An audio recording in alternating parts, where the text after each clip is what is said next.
Pertama Iya. kali, pertama kali lo akhirnya mengikuti kejuaraan juggling soccer itu, lo mendapatkan apa dengan jumlah juggling berapa, bro? Masih inget gak? Oke, oke, gini. Gini, kan gue tuh pengen bisa juara juggling doang ya. Iya. Doang ya. Juggling doang ya awalnya. Nah, setelah gue buka-buka di waktu itu masih ada, udah ada sih YouTube ya, tahun itu udah ada YouTube, gue buka di YouTube itu, ternyata juggling itu bisa divariasi, bro. Oh gitu. Iya, ya, jadi gitu awalnya. Awalnya gue pengen tahu nih siapa nih juara Indonesia nih.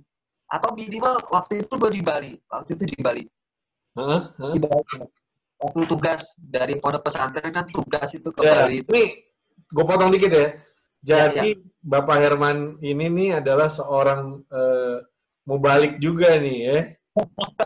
Alhamdulillah, alhamdulillah, Guru alhamdulillah. ngaji juga nih istilahnya. Wah, mantap. Dunia Ya, akhirat balance ya, bro. Waduh. Lanjut, lanjut. alhamdulillah. Terus, terus di Ya, ya, Bali ya. tugasan. Jadi minimal gue pengen tahu lah siapa nih yang juara juggling paling lama di Bali itu siapa. Gue pengen tahu gitu. Nah, gue cari-cari berita, cari info itu ternyata ada, bro. Ini mungkin mengejutkan juga, ada bro waktu itu yang juara juggling waktu itu di Bali. Salah satunya yang info yang gue terima, yang gue cari itu adalah Putu Gede. Itu Putu Gede itu sekarang timnas senior, bro. Iya, iya. Sampai timnas. Dia bareng, bareng Evan Dimas kan? Iya, iya, dulu dulu U19 juara AFF. Iya. Nah, itu bro, dia waktu itu masih SSB, tapi dia jago juggling, lama banget tuh. Oh gitu. Jadi ini info yang menarik banget bahwa Iputu Gede, seorang pemain timnas, tim nasional Iya, Indonesia kita, dulunya di Bali itu iya, dia megang juara juggling. juggling. Juggling, Wah, gokil. juggling terlama. Terlama, bener, bener, bener. Juggling Iya, terlama. iya. Dan itu eh, lo cari sampai akhirnya gimana tuh? Lo menemukan sosok seorang Putu Gede langsung atau gimana? Ya, enggak. Jadi gue tahu beritanya tuh dari temen juga. Katanya, Herman, lu kalau pengen belajar juggling, dulu gue pernah tuh lihat ada acara di tengah-tengah lapangan, ada tuh acara salah satu brand terkenal lah ya, saya nggak usah Ya. sebutin. Salah satu brand terkenal itu ngadain acara juggling terlama. Waktu itu diadain di tengah-tengah lapangan gitu, lapangan dekat balai kota gitu, bro. Oke. Iya. Nah, terus juaranya itu Putu Gede itu. Nah, terus akhirnya dari situ gua, wah, berapa lama itu? Nah, informasi berapa lamanya itu yang gua nggak tahu. Cuman gua, akhirnya gua punya motivasi, gua harus ngalahin dia nih, harus bisa nih minimal. Kalau dia aja bisa juara jabil, kenapa gua nggak bisa gitu? Nah, ini poin bagus nih. Nah, nah, akhirnya singkat cerita aja nih, Iya. singkat cerita akhirnya gini, lucu juga ini ceritanya. Jadi gue nggak ketemu sama Putu Gede itu bukan di acara lomba juggling. Juggling. Ya, akhirnya gue ketemunya itu waktu ada kompetisi futsal di Bali. Kompetisi futsal itu sebenarnya skalanya nasional, tapi mereka ngambil juara dulu di daerah, di Daerah. kota-kota gitu. Iya, iya. Jadi kompetisi futsal nasional, tapi dia ngambil dulu di daerah untuk juaranya untuk dibawa ke Jakarta gitu kan. Iya, iya, tingkat nasionalnya habis itu. Ya. Nah di kompetisi futsal itu ada kejuaraan freestyle, bukan juggling lagi, malah kejuaraannya freestyle gitu. Nah akhirnya di situ gue ketemu Putu Gede. Di situ gue ketemu Putu Gede. Iya, iya, iya, gila. Dan lo compete bareng atau gimana? Enggak. Sebelumnya memang belum pernah ketemu. Tapi setelah gue tahu info kalau Putu Gede itu memang jago juggling, pernah juara, gue udah dari situ udah latihan juggling segala macam. Nah itu yang gue bilang tadi, gue searching di YouTube, ternyata juggling bisa divariasi. Jadi gue selain belajar juggling bagaimana bisa juggling lama, gue juga belajar supaya bisa ada variasinya, ada trik-triknya dari juggling. Nah Bener. tiba ketika waktu itu Akhirnya gue ketemu di kompetisi freestyle. Nah, singkat cerita, gue juara 1, Putu Gede juara 2. Gue ketemu di final, bro. Gokil, ini baru the real winnernya nih. Nah, memang memang kita ini poin penting yang mana kita juga harus bisa baca, guys. Selain peluang, lu juga harus bisa memotivasi diri lu untuk bisa lebih. Ini yang dilakukan sama Bro Herman nih. Jadi dia ngelihat seorang yang udah bisa juara, termotivasi. Ini motivasi ambisi yang positif ya, yang bagus. Untuk lo akhirnya belajar, lo perdalam itu, lo variatif lagi sampai ketemu sama seorang juara yang sebelumnya untuk lo lawan. Dan lo kalahin dia, men. Gila, lo the best banget. Ya, mungkin gini, mungkin apa ya? Mungkin waktu itu si Putu Gedenya mungkin taunya dia memang fokusnya ke juggling bola aja mungkin. Sembari latihan bola mungkin nggak begitu kepikir lah untuk variasi yang lain gitu loh. Tapi bro, kalau ketemu di kompetisi freestyle mau nggak mau bro, bukan hanya juggling yang dinilai. Woi, gini-gini lah, wah, muter-muter bola, wah. Banyak yang dinilai gitu. Nah itu pertama kali gua juara, pertama kali dapat trofi, ibaratnya dapat prestasi di freestyle ya itu pertama kali banget itu langsung ketemunya si Putu Gede itu. Nah, keren banget, ini inspiring banget nih baru nih nama ini. Nah memang dengan perkenalan lo dengan Putu Gede itu juga membuat lo makin termotivasi lagi ya untuk bisa lebih lagi gitu. Apalagi tadi lo bilang gimana caranya produktif dari hobi. Wah, itu poin penting. Ya, semua orang bisa, men. Dan lo bisa melakukan itu hebat banget sih. Dan gue juga respect juga sama Putu Gede. Setelah itu kita kan udah ada ketemu, kita satu job bro. Gue dapat job bro, habis juara itu dapat job bro. Gokil. Job pertama kali bro. Ya alhamdulillah dapat job pertama kali dan gue bisa ngajak si Putu Gede. Lo mau nggak ikut gue nih? Gue ada job nih. Gue ajak dia. Iya. Waktu itu Piala Dunia bro. Piala Dunia Afrika kalau nggak salah. Yes.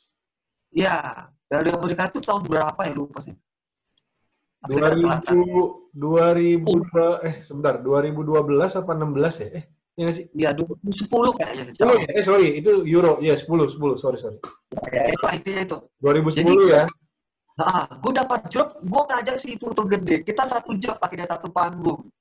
Ngisi acara nobar waktu itu, nonton bareng gitu. Kita ada hiburan, kita ngisi waktu itu. Di Bali ya? Di Bali. Dan di Bali waktu itu belum kenal apa itu freestyle segala macam. Ya tahunya juggling aja. Iya. Jadi gua juara itu dapat job, terus gua bikin komunitas satu-satunya di Bali. Namanya Bali Freestyle Soccer. Ya, itu sebelumnya nggak ada itu. Nggak ada orang main bola aja nggak tahu freestyle gitu ya. Gua bikin komunitas namanya Bali Freestyle Soccer. Setelah gua lihat-lihat, gua pertama kali nih. Belum pernah ternyata, belum ada yang bikin komunitas tuh. Ya alhamdulillah. Nah setelah itu gue lost kontak sama Putu Gede, tahu-tahu gue nonton di TV udah tinggal bro. Ya salut bro. Berarti lo berdua mulai di hal yang sama, punya tujuan yang beda. Lo akhirnya lebih ke entertainingnya, dia lebih ke atletnya. Betul. Tapi sama-sama menjadi profesional ya. Ya. Gokil. Ya, terakhir tuh gue pernah ketemu sama ini bro. Ini ada hubungannya sama cerita gue itu. Gue ketemu sama Samuel Rizal. Dia artis kan, basket juga. Dia kan jago basket ya, maksudnya dia hobi. Itu dia bilang ke gue bro, gini bilangnya. Kalau lo mau jadi atlet, kejar selama lo masih bisa. Atlet ya, profesional atlet apapun itu. Tapi ketika lo nggak kekejar, maksudnya dalam arti ketika lo nggak berhasil jadi atlet profesional, lo jangan pernah berhenti jadi olahragawan bro. Gitu. Iya. Jadi antara atlet dan olahragawan itu Itu dua hal yang sebenarnya bisa dicapai bersamaan. Ketika atletnya nggak dapet, tapi olahragawan jangan berhenti. Gitu bro, kata-kata si Samarijal. Gue masih ingat itu. Jadi itu gue akhirnya menyimpulkan, ternyata gue nggak bisa jadi pemain bola profesional, tapi gue masih jadi olahragawan. Olahragawan gue juga di bola gitu. Profesional di bidang yang lain gitu ya kan. Benar. Dan ini memang poin penting banget bahwa lu jangan pernah berhenti menggapai mimpi ya. Mimpi lu itu ternyata sama Allah yang tadinya bermimpi pengen jadi apa namanya atlet profesional, jadi pemain timnas, jadi apa ternyata Allah belum ngizinin ke sana, tapi lu bisa mencapai di bidang di industri yang sama dengan cara yang lain. Ya, betul. Karena gue nih, bro, gue itu dari kecil udah sangat-sangat cinta banget yang namanya sepak bola.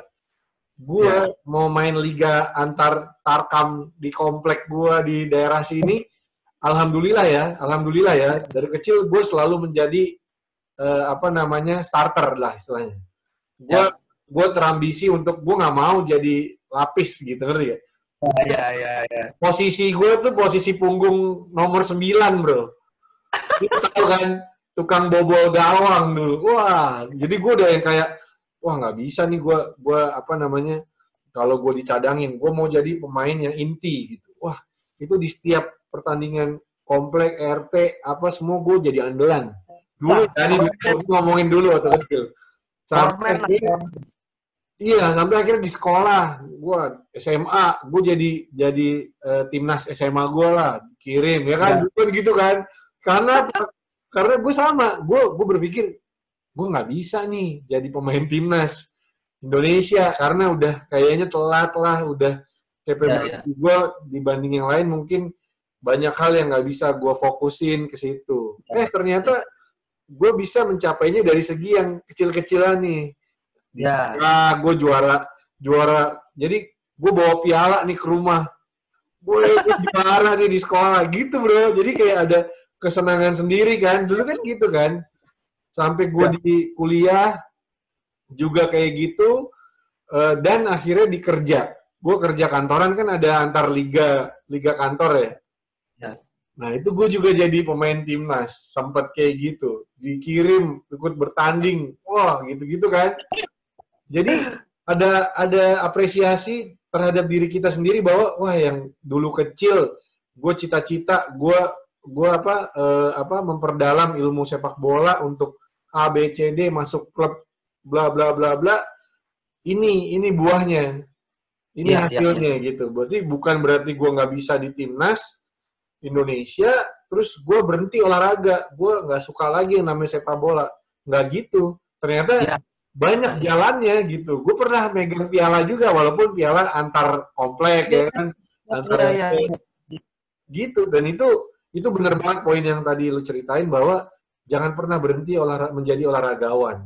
Karena dari lo cuma tingkat komplek, tingkat RT sampai tingkat perusahaan atau apapun yang gue alamin ya, lo bisa menginspirasi orang lain juga untuk bisa, gue pengen jadi atlet timnas kantor nih gitu. Nah itu juga menginspirasi banyak orang kan gitu kan. Ya. Gini bro, kalau sekarang, apalagi sekarang gitu loh. Kalau dulu mungkin kita belum kepikiran ya, kita punya skill, punya keahlian itu kita share di media sosial kan belum kepikiran. Bener. Mungkin masih terbatas lah, ada tapi terbatas. Tapi sekarang bro asalkan lo berani, ya kan lo punya skill dan lo poles segala macam caranya. Bener. Di posisi lo poles ya, gimana sekarang edit gampang, terus edit dalam arti nggak merubah segalanya, tapi lu kasih polesan dikit, ada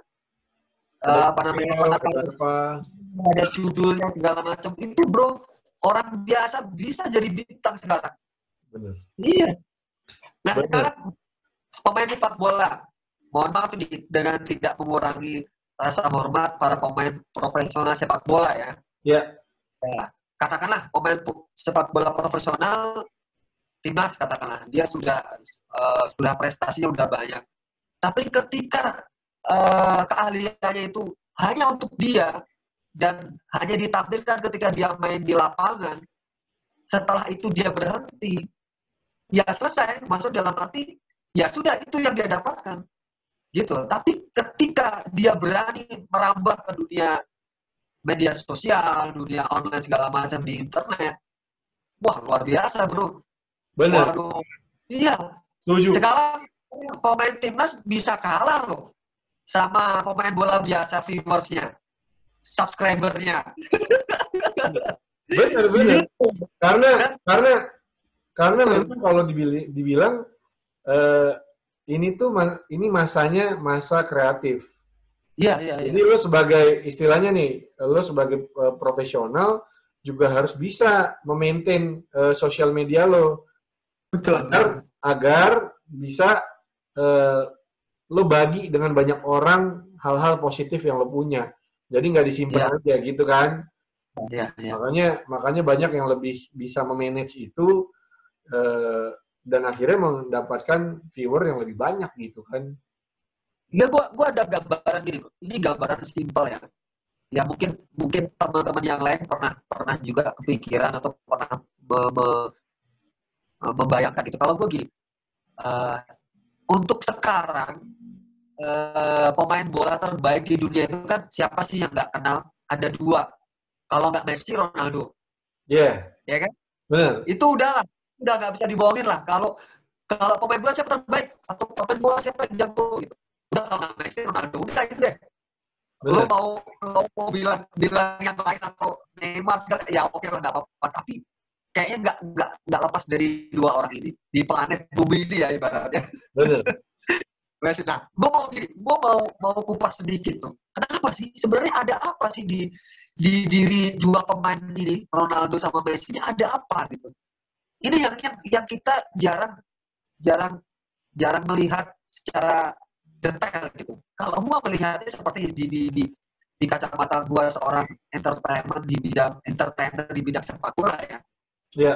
Yang membedakan Messi Ronaldo dengan pemain-pemain yang lain adalah dia berani dan percaya diri untuk menampilkan skillnya bro.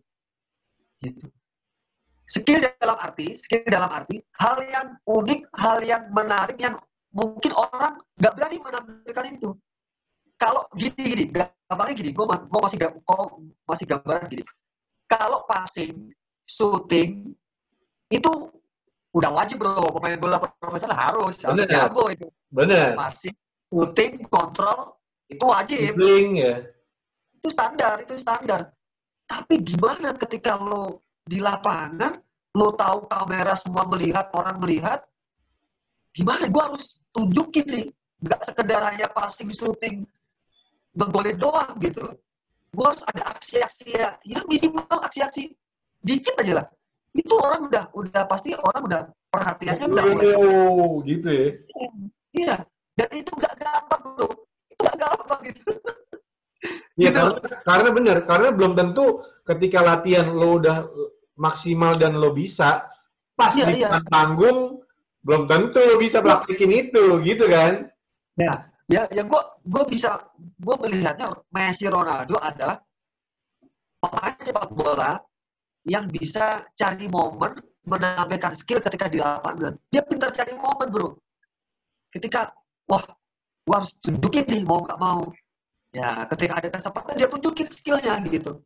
Jadi nggak hanya sekedar, udahlah main aman lah, main bola main aman aja deh. Passing, kontrol, waktunya syuting, ya bukan seperti itu aja gitu loh. Bukan menang doang ya? Iya, bukan menang doang, tapi ketika gue ada momen gue harus tunjukin nih gitu. Nah itu ada di diri Ronaldo dan Messi. Messi selalu sesuatu hal yang orang tuh, wah, ini kayaknya orang ini beda nih gitu. Betul. Unik nih gitu. Nah, ketika dia sudah image orang itu, dia melihat pemain sudah seperti itu, dia akan kepikiran, penonton akan kepikiran ketika si pemain ini masuk ke lapangan, apa yang dia pikirkan penonton itu? Gue tunggu nih orang ini, gue tunggu di skillnya. Gitu mesti. Bener. Iya, itu.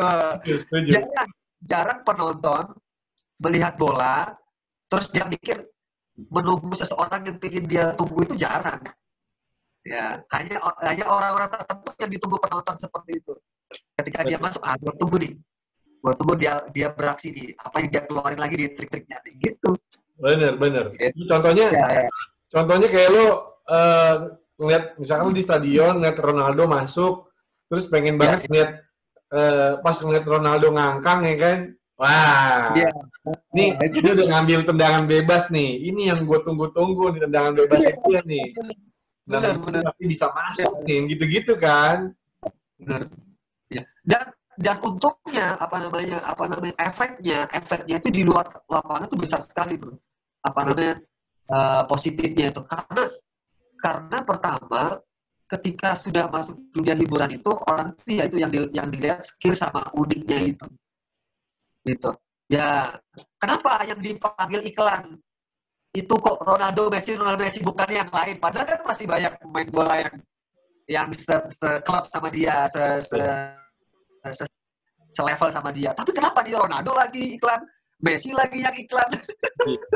Karena personal brandingnya mereka itu udah sangat kuat banget gitu. Jadi memang itu yang menjadi ciri khas seseorang. Nah, dan lo pun punya itu gitu. Nah kalau gua memang fokus spesialis di situ gitu. Jadi ketika gua tampil, ya gua berusaha untuk total gitu, Jadi kalau bahasa tubuh kalau bisa gue sampaikan ke penonton ini loh, seni sepak bola itu ini gitu loh. Di freestyle inilah seni sepak bola itu sendiri. Kalau bahasa tubuh yang gue sampaikan ke penonton seperti itu. Tapi ketika lo pengen melihat sepak bola yang real, yang sesungguhnya di lapangan, ya sudah pernah lihat. Tapi kalau lo pengen tahu seni lebih detail seni sepak bola, ya ini di freestyle, bro. Ini secara bahasa tubuh, gue nggak ngomong, tapi secara bahasa tubuh dengan gue menampilkan itu, mereka harusnya paham gitu. Gue pikir mereka mengerti kalau yang gue sampaikan ini loh, seni-seninya. Oh ternyata sepak bola tuh dibuat seperti ini bisa, dikolaborasi bisa, divariasi bisa gitu. Itu bahasa tubuh yang biasa gue sampaikan seperti itu. Benar. Dan memang apa namanya, membuat sebuah bahasa tubuh dalam sepak bola menjadi indah ini tidak mudah gitu. Itu lo berarti memulai di sekitar tahun 2009-10 itu tadi. Sekitar itu. Untuk menjadi memiliki ambisi yang lebih kuat untuk bisa freestyle gitu ya. Ya. Itu sih titik awalnya ya. Setelah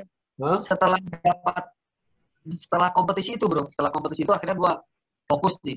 Jadi gue ngerasa gini, ketika kita mengikuti sebuah kompetisi dan orang memberikan apresiasi berupa hadiah, trofi atau apalah piagam, berarti secara tidak langsung kita harus merasa, bro, kalau kita itu dinilai profesional gitu. Nah, maka dari itu gue kayaknya ini sudah waktunya gitu.